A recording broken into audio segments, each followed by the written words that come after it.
السلام عليكم ورحمة الله وبركاته. اللهم صل وسلم وبارك على سيدنا محمد وعلى آله وصحبه وسلم. كل سنة وانتم طيبين ودايما بخير، ويا رب الأيام المفترجة دايما ما نضيعش وقت منها. دايما نستغفر ربنا وندعي لبعض إن احنا يا رب نكون صحبة دايما السنة الجاية كلنا يا رب، واللي نفسه يطلع بقى كده يحج يا رب كلنا نكون صحبة مع بعض يا رب. أول يوم بقى ده فطار أول يوم ذو الحجة. كل سنة وانتم بخير وسعادة وهنا، والأيام المفترجة دي تدخل على بيتنا بالسعادة والهنا. مش مهم الوصفة، المهم إن احنا ندعي لبعض، ندعي لولادنا إن ربنا يبارك لهم ويحفظهم. معانا فرخة بقى جميلة كده عملناها ومسكناها بقى تبلناها كده، معانا الزبادي، معانا البصل، معانا الطماطم. الحاجات الموجودة في البيت، الموجودة عندك، ما توقفيش حالك. خلي كل حاجة تحسي ان هي كتير عندك في البيت حتى لو هي قليلة. قولوا انا عندي انا عندي. ربنا دايما تتفائلوا بالخير كده، دايما تبقوا متفائلين. الحاجة بسيطة ان شاء الله هتكتر. الفلوس قليلة ان شاء الله هتزيد. دايما خليكي كده عندك خير كده وتفاؤل بالله، وعندك كده حسن ظن بربنا وهو هيدينا ان شاء الله. خدت الزبادي بقى والبصل والتوابل بتاعتنا الجميلة كده، ومسكنا الفرخة بتاعتنا كده، عملنا لها عملية مساج بالحاجات الجميلة بتاعتنا دي، وفتحناها كده، وعند كل العظمة بدأنا ندق عليها كده دقة بسيطة كده، علشان ايه كل الأنسجة ديت ايه تدخل. يا سلام لما تتبلي بقى الفرخة دي من بالليل، ولا تودي بره ولا اي حاجه، تاكلي احلى اكل بقى، وتسيبيها ساعتين ثلاثه كده لو ما عندكيش وقت، وتشرب من التتبيله العظمه اللي احنا عاملينها دي. ما شاء الله تبارك الرحمن. طبعا خدت من البصل، انا كنت قلت ايه الصيام بقى هعمل الحاجات دي كلها من بالليل، ولا عملت من بالليل ولا حاجه، بس قمت بدري الحمد لله. لان الاكل ده بيبقى ابني ولادي بقى هنا، فانا بقى بديهم بقى من الاكلات ده عشان ما يشتروش اي حاجه من بره وايه وهم في الشغل. فايه كل حاجه اعملها اشيل وجبه، كل حاجه اعملها اشيل وجبه، علشان اجي على اخر الاسبوع ايه مجهزه لهم الحاجه بتاعتهم كلهم، واخفف عنهم حتى لو اشتروا وجبه ولا اتنين، اخفف عنهم. يعني حاولي برضو كده، اللي عنده اولاد في الجامعه او بيشتغلوا فايه يعمل حاجات زي ما انا بقول كده. عندي برضو لحمة حطها كده. هجهز الشوربة بتاعتنا بقى الجميلة، بصلاية وطماطمية وجزراية ورق اللورة، شوية فلفل أسمر، شوية كمون، شوية بهارات لحمة، وتعملي بقى أحلى بوكيه جرنيه للشوربة. ما شاء الله تبارك الرحمن.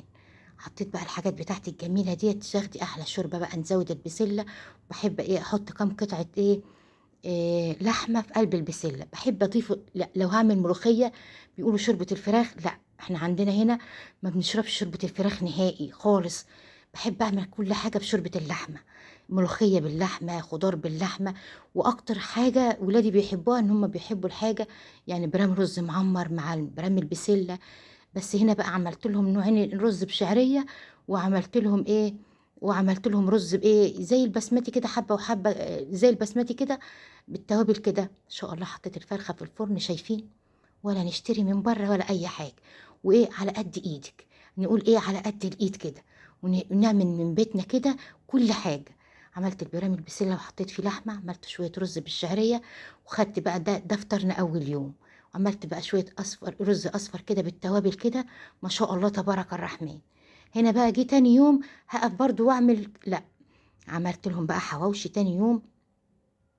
معانا نص كيلو لحمة مفرومة، معايا بصلايه، معايا قرن فلفل، بحط الحواوشي فلفل اخضر، وبحط له ايه حته فلفل احمر صغيره كده. والتوابل بتاعتنا بقى اهم حاجه انا بحب ايه اعملها في الحواوشي، احط له بابريكا، واحط له ايه بابريكا مدخنه، دي بتبقى خطيره جدا في الاكل. انا بقول لكم معلومات بسيطه، واحنا ما شاء الله شطار زي الفل، ونعمل كل حاجه. باخد بقى بدل الحواوشي ده بيبقى محتاج عجن، فممكن لو حطيتيه في الكبه بتاعتك وتلفيه بقى كده، ما شاء الله تبارك الرحمن، هيديكي نفس النتيجه. اهم حاجه ان الانسجه بتاعت الحواوشي واللحمه المفرومه تدخل كلها مع بعضها كده، عشان يديكي طعم خطير. يا سلام بقى وانت بتعمليه بعد ما تخلصيه وتحطي حته فحميه بقى وشويه زيت كده. عملت بقى هنا ملوكه بقى كده بتساعدني برضو. اكيد هنا بقى كانت جت من الامتحان يا حبيبتي. ربنا يوفق ولادنا كلها في الامتحانات يا رب، ويكبر بخاطرهم، ويوسع رزقهم يا رب. اللي بيشتغل ويكرم اللي بيمتحن وما يضيعش تعب حد ابدا. هنا بقى حطينا بقى الايه، بدأنا بقى نحط بقى اللحمه المفرومه في قلب الحواوشي، ومعانا بقى ايه، هنا جبنه موتزاريلا بقى، ندلعهم بقى حبه بقى. العيال صايمه والعيال بتمتحن والعيال في الشغل. باخد بقى كل من الحواوشي عملته، اشيل بقى منه في الفريزر. عملت وجبه وهو مش موجود يا حبيبي، اشيل له برضو ايه في الفريزر، والف الحاجات دي كلها بقى. ابدا بقى وكاتشب بقى ومدلعاهم اخر دلع، حرماهم انا بقى من حاجه. يلا، بألف هنا وشفا ليهم. بدأنا بقى عملنا الفطار بتاعنا، وعملنا ايه ان هو ياخده معاه في الطريق باذن الله وهو مسافر. بألف هنا وشفا، بألف هنا وشفا. هبدأ بقى اجيب ايه حته زبده بقى محترمه كده، احطها واشوح فيها بقى ايه، وبقى اقل حاجه اهو حته زبده صغنطوطه خالص كده. منكترش من الدهون علشان صحتنا، ونخلي بالنا من صحتنا. والحواوشي الجميل بتاعنا ده كده. وهنعمل برضو هنا معانا بانيه هنا. ده بقى الحاجات بقى دي هياخدها معايا. هنا بقى بيحب بقى يبقى هو راجع من الشغل كده، ياكل سندوتش، ياكل حاجة. فبعمل له شاورما.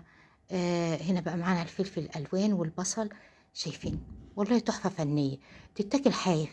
قولي تسلم ايدك يا شيري بقى، وربنا يبارك لي فيهم ويحفظهم لي من كل شر. انا بكلمكم كأني بكلم اخواتي، بكلم ولادي، بعلم حبايبي. فما شاء الله. ادعوا لنا بقى دعوة حلوة كده بقى. مسكنا البانيه بتاعنا، انا متبلاه ببصل، مية بصل، فلفل اسمر، توابل فراخ. كل حاجة بسيطة كده، بحب ابسط الامور. حتى بنوتي وهي واقفة معايا مثلا بتصورني ولا حاجة، عشان لما تيجي تتعلم مني تتعلم الحاجات ببساطة. يعني تتعلم كل حاجة بسهولة. ما شاء الله تبارك الرحمن. عملتها، ده الاكل بتاعنا اول يوم وتاني يوم ذو الحجة. كل سنة وانتم طيبين. مع السلامة في رعاية